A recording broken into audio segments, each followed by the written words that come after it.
Bem-vindo ao canal Atitudinal. Hoje eu trago para você o resumo do livro Por que Fazemos o que Fazemos, de Mário Sérgio Cortella. Aprenda com esse resumo os códigos do propósito de vida. Bateu aquela preguiça de ir para o escritório na segunda-feira? A falta de tempo virou uma constante? A rotina está tirando o prazer no dia a dia? Tem dúvida sobre qual é o real objetivo de sua vida? O filósofo e escritor Mário Sérgio Cortella desvenda em Por que Fazemos o que Fazemos. As principais preocupações com relação ao trabalho. Dividido em 20 capítulos, ele aborda questões como a importância de ter uma vida com propósito, a motivação em tempos difíceis, os valores e a lealdade a si e ao seu emprego. O que o leva a acordar cedo todos os dias e ir trabalhar? Essa é uma pergunta que você deve fazer a você mesmo, antes de sair da cama, toda manhã, de acordo com o livro Por que Fazemos o que Fazemos? Se a sua resposta se resume em apenas ganhar dinheiro, então, é hora de acionar o alarme. Ou seja, segundo Mário Sérgio Cortella, isso não é um bom sinal. O autor defende que sua busca diária deve girar em torno de um propósito de vida, em casa e na empresa. Se você não enxerga razão para fazer o que faz, os sintomas começam logo cedo. Por exemplo, quando o dia amanhece e você não quer sair da cama. No entanto, existem duas coisas a se pensar nesses casos. Se você quer apenas dormir um pouquinho, depois de um dia movimentado, isso pode ser sinal de cansaço, e seu corpo está lhe pedindo algumas horas extras para se recuperar. Mas, se a vontade é de ficar debaixo das cobertas para sempre, então, o seu problema é o estresse. Por que fazemos o que fazemos? Nesta obra, você vai entender que não adianta levar o trabalho apenas como meio de ganhar dinheiro, sem pensar em projetos que o satisfaça além da parte financeira. O autor fala também sobre as diversas situações e turbulências que podemos enfrentar em nossa vida profissional, antes de alcançarmos aquilo que queremos por meio da motivação. Você vai aprender ainda sobre autodesenvolvimento, organizações com propósito, parceria empresa-empregados, e vários outros fatores que fazem muita diferença no ambiente de trabalho. Ficou interessado? Então fique comigo até o final. Quem é Mário Sérgio Cortella? Mário Sérgio Cortella é filósofo, escritor, educador, palestrante e professor universitário. É muito conhecido por analisar questões sociais ligadas à filosofia, na sociedade contemporânea. Ele foi também professor titular do Departamento de Teologia e Ciências da Religião e de pós-graduação em Educação, da PUC em São Paulo, além de professor convidado da Fundação Dom Cabral. Fez o programa Diálogos Impertinentes na TV PUC, que recebeu convidados como o filósofo Olavo de Carvalho e o teólogo Carlos Josafat. Cortella tem obras publicadas no campo da filosofia e da educação. Então vamos para o resumo? Mas afinal, o que é um propósito? A palavra propósito, em latim, significa aquilo que eu coloco adiante, o que estou buscando. Uma vida com propósito é aquela em que eu entendo as razões pelas quais faço o que faço e pelas quais, claramente, deixo de fazer o que não faço. Por outro lado, quando se vive de maneira automática, robótica, levando tudo numa rotina monótona, trata-se de uma vida banal. Segundo o livro Por que Fazemos o que Fazemos, algumas tradições religiosas de variadas vertentes sugerem perguntas a serem feitas. O que fez, fez por quê? E, não fez por quê? Fez o que não deveria ter feito, por que o fez? O que não fez e deveria ter feito, por que não o fez? Você consegue responder essas perguntas, ou apenas almeja o paraíso profissional?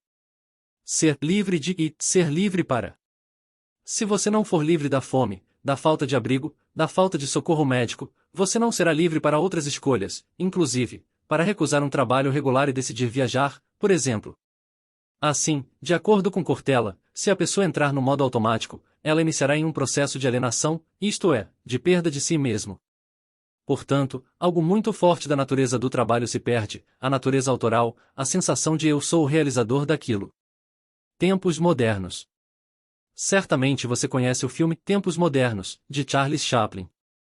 Mas, de acordo com o livro, o mais triste nessa história não é o automatismo do movimento da linha de montagem, mas sim a alegoria de que ele se integra àquela engrenagem, de tal modo que sai do outro lado ileso. É a pessoa deixando de ser humana no cotidiano, para virar apenas uma peça de uma engrenagem. Você odeia as segundas-feiras? Se você pensa apenas em ganhar dinheiro, odiar as segundas-feiras não lhe trará prejuízo. Por outro lado, se o objetivo é realização, percepção autoral, reconhecimento, então, você está no emprego ou na função errada. O autor de Por que Fazemos o que Fazemos lembra que toda conquista exige sacrifícios. Mas quem sofre demais com a chegada da segunda-feira não está apenas com cansaço físico. Na verdade, a pessoa não está se encontrando naquilo que faz e precisa rever os seus propósitos. A encrenca não é dizer, sextou. É aguardar esse dia com tanta intensidade que, quando ele chega, não se consegue aproveitá-lo por absoluta ansiedade.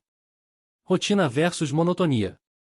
Para início de conversa, você precisa entender que rotina não é sinônimo de monotonia. Assim, o que gera um enfado em relação ao cotidiano profissional é a monotonia, não a rotina. Porque fazemos o que fazemos explica que a rotina pode ser, inclusive, altamente libertadora. É ela que permite a organização de uma atividade, portanto, a utilização inteligente do tempo. Ela garante maior eficiência e segurança naquilo que se faz. A monotonia é a morte da motivação. A motivação. Motivação é uma porta que só abre pelo lado de dentro. Ou seja, para gerar movimento, é essencial que haja um ponto de partida para algo, um estado interior. No entanto, não se deve confundir motivação com estímulo. O estímulo é aquela palavra de incentivo, apenas e tão somente, para darmos um passo, enquanto a motivação nos leva mais longe, nos faz ter um propósito além da próxima tarefa. E não dá para bater o pé e dizer que quer fazer apenas aquilo que gosta. Ninguém pode fazer isso, porque é simplesmente impossível. É uma utopia. Na vida real, haverá muitos momentos em que se dedicar a uma tarefa enfadonha será inevitável. Mas isso não significa que não devemos buscar, na maior parte do tempo, aquilo que gostamos. Motivação também nos momentos de baixa. A dica aqui é simples, você precisa aprender a viver a restrição. Ninguém gosta disso, é claro, mas trata-se de uma parte da formação da carreira de todos nós. Assim, é fundamental encontrar caminhos, e compreender que as fases ruins são apenas períodos. Valores pessoais e os propósitos de vida. A ideia de consciência sobre os propósitos está ligada à noção de valores. Ou seja, quais são os meus valores?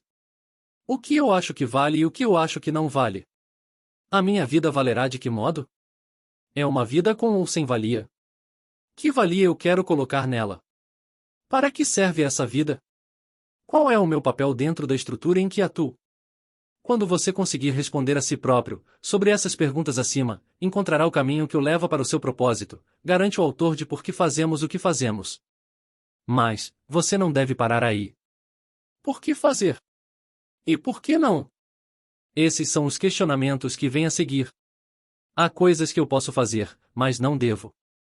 E há coisas que eu não faço, porque considero indecentes. E porque acho indigno fazê-las, mesmo que alguém faça e isso seja uma regra não escrita de mercado, eu continuo preferindo não fazer. Isso é o que pauta a ética de cada um, bem mais do que simplesmente buscar uma meta a ser alcançada. Como usar o seu tempo? Quase todo mundo dedica uma parte significativa do seu tempo com o trabalho.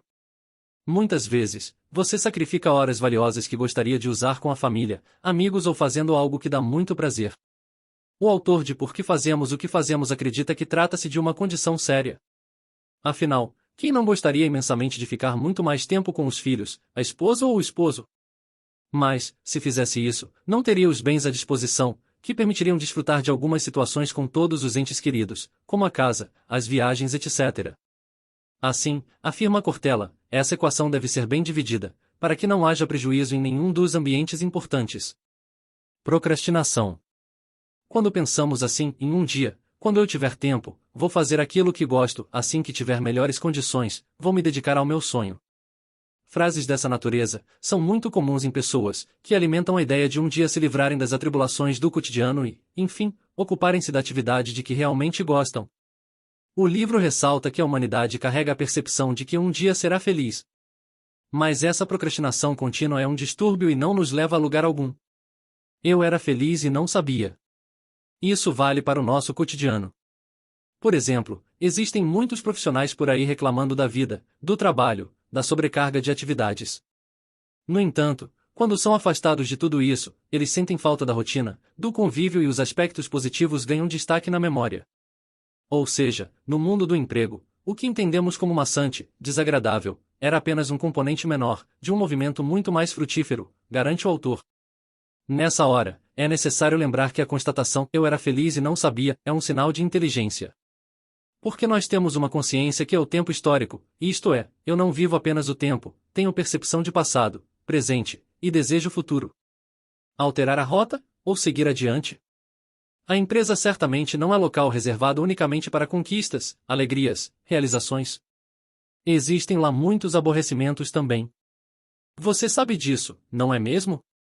O que compromete o sabor agradável do trabalho, muitas vezes, é a ausência de reconhecimento, injustiça na promoção, desprezo em relação àquilo que é feito, humilhação no cotidiano, assédio moral, enfim, tudo o que tira de você o prazer, o gosto de estar ali.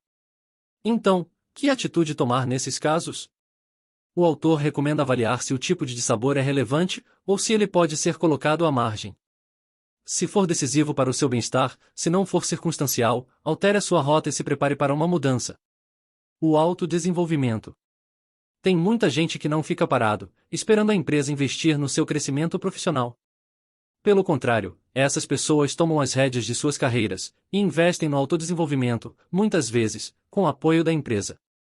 Esse é um pensamento moderno, pois, de acordo com o autor, o desenvolvimento de ambas as partes se multiplica a favor da empresa e do funcionário, mutuamente. E, ao final, todo mundo sai ganhando. Organizações encantadoras. Existem muitas organizações pelo mundo afora com propósito. Elas são encantadoras. Não ambicionam um ganhar indiscriminado, independentemente do resultado da ação. De acordo com o livro, trata-se de uma postura consequencialista, em que se avalia o lucro também pelo resultado que ele produz na comunidade e não apenas como efeito da negociação de um produto ou serviço. Esse é um lugar prazeroso para se trabalhar, portanto, tem um nível de atratividade maior. Mão dupla. Uma empresa precisa de lucratividade, rentabilidade, produtividade e competitividade. A sustentabilidade nesses 4 tópicos depende de uma série de fatores: competência em seu setor, tipo de produto ou serviço que oferece, capacidade de planejar-se estrategicamente, equipamentos que dispõe, posicionamento no mercado e a capacidade de analisar cenários futuros. Mas depende também do modo como ela maneja o estoque de conhecimento que detém, por meio dos colaboradores. Ao investir em educação corporativa, não necessariamente a empresa estará mais bem preparada. Essa relação não chega a ser direta. O contrário, entretanto, é automático, e não investir na formação implica em uma perda significativa da competência e da qualidade. O autor cita a frase: se você não acredita que educação é um bom investimento, tente investir em ignorância. Não existe uma relação direta, linear, entre formação e aumento de competitividade. No entanto, hoje, as organizações que se diferenciam são as que não enxergam o trabalho das pessoas como commodity. O livro é um verdadeiro manual para todo mundo que tem uma carreira mais viva e se questionando sobre o presente e o futuro. Recheado de ensinamentos como paciência na turbulência, sabedoria na travessia, é uma obra fundamental para quem sonha com realização profissional sem abrir mão da vida pessoal. Gostou do conteúdo e quer conhecer um pouco mais do meu trabalho? Na descrição do vídeo, tem um link para ter acesso ao meu mais novo livro, que se chama Atitude, o fim é melhor que o começo. Caso você queira adquirir também o livro Por que Fazemos o que Fazemos, de Mário Sérgio Cortella, na descrição do vídeo você encontrará um link de afiliado, e com isso você contribuirá com o crescimento do canal Atitudinal. Espero que tenha gostado desse breve resumo, e se você quer continuar recebendo mais vídeos, como esse, inscreva-se no canal, e ative o sininho de notificações, na opção todas, e entre também, para um dos meus grupos de networking, para ficar por dentro dos próximos conteúdos. Atitude, bons estudos, muito obrigado. E até o próximo vídeo.